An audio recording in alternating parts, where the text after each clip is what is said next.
12 फरवरी को जुटे थे मेरे साथ भोपाल में और हमने अपना मांग पत्र सौंपा था सरकार को। आपके पास लाखों की भीड़ थी, लेकिन वोट की शक्ति उस समय नहीं थी, चुनाव नहीं था। आपके पास एमपी एमएलए नहीं थे, उन्होंने आपकी बात को नजरअंदाज कर दिया। आपको समझ आया कि लाखों की भीड़ भी कुछ नहीं कर सकती है। लेकिन अगर सोचो आपके 10 एमएलए यहां होते तो मैं इस सरकार के गले में हाथ डाल के आपके सारे काम करवा देता।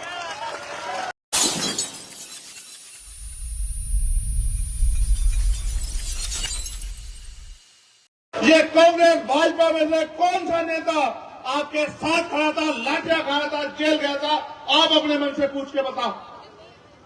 क्या इनका रिश्ता आपसे सिर्फ वोट का ही है?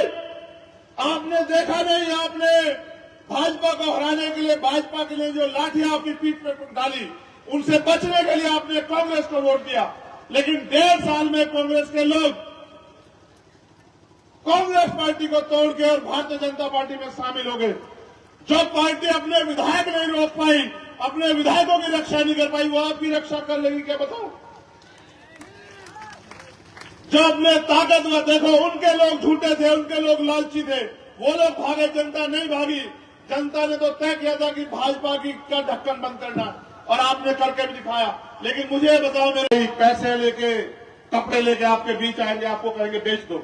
मैं ये पूछना चाहता हूं, माननीय काशीराम साहब ने कहा था कि वोट की रक्षा बहन बेटे की रक्षा की तरह करनी है। क्या हम लोग बेचने वाले लोग हैं?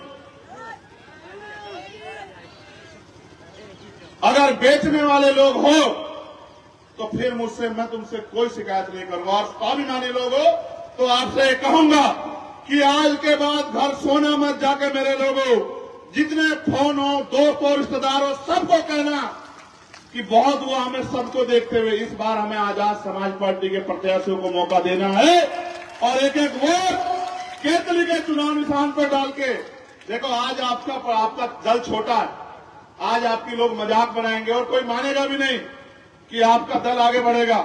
लेकिन आप ये सोचो, जब आप कोई पौधा लगाते, छोटा ही तो होता है। पेड़ लगाया आपने, पेड़ लगाया है, बताओ इतना बड़ा पेड़ लगता है, छोटा पेड़ लगता है, बताओ। लेकिन अगर आप उसकी सही समय पे रखवाली करो, देखभाल करो, खाद पानी दो, प्राकृतिक आपदा से बचाओ, तो वही 10 साल में इस लायक हो जाता है, नहीं हो जाता कि आपको फल भी दे और आपको छांव भी दे? बताओ, होता है नहीं होता है? आज आपका दल छोटा है, घबराओ मत। हम घबराने वालों में से है ही नहीं। आज से 100 साल पहले हमें पानी पीने की आजादी नहीं थी, हम कहां से कहां तक आए, याद करो मेरे लोगों। और देखो, देश आजाद हुआ 1947 में, और जिनको क्रिमिनल ट्राइब कहा गया उनको आजादी मिली 1952 में। अपना इतिहास जानो, पढ़ो लिखो, समझ आएगा तुम्हें। तुमने मुझे तलवार भेंट की, मैं बाबूजी का धन्यवाद करता हूं। आप बताओ, इस तलवार से मैं कौन सी लड़ाई जीत सकता हूं? बताओ। राजतंत्र में युद्ध होते थे, राजा महाराजा दोनों तरफ से लड़ते थे, सेना जाती थी, हाथी घोड़ों पे युद्ध होते थे, बंदूकें तलवारें चलती थी, तोप चलती थी, और तलवार के दम पर राज लिया जाता था। आज के राजतंत्र, लोकतंत्र है। इस तलवार से ज्यादा तुम मेरे कैसे अंगूठा दबा देना, फिर देखना तुम्हारी तरफ उठने वाली हर एक आंख को उसी दिन जवाब मिल जाएगा कि आज के बाद ये कष्टीय समाज अन्याय अत्याचार नहीं सहे। देखो, मैं तुमसे कलम की ताकत मांग रहा हूं, तलवार की ताकत नहीं मांग रहा हूं। एक तरफ ये है, एक तरफ ये। आप तय करो कि मुझे कौन सी ताकत देना चाहते हो।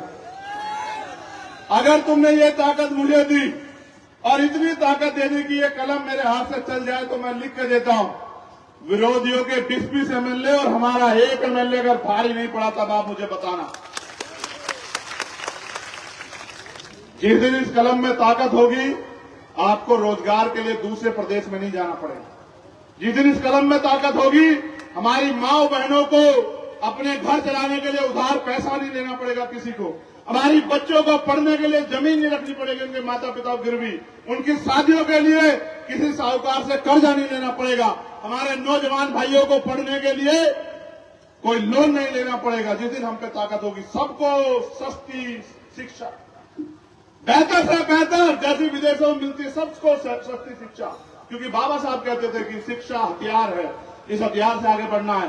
सबके गरीबों के लिए अच्छे से अच्छा इलाज बहुत कम पैसों में, जिन पे जमीन नहीं उनको जमीन, और अपने आपके बीच के बेटों को जो अधिकारी कर्मचारी बन जाएंगे रोजगार पाके, उनको अधिकारी कर्मचारी बना के बिठा के उनके जरिए आपके लिए नीतियां बना के आपको आपके पैरों पे खड़ा करना, ये लड़ाई है।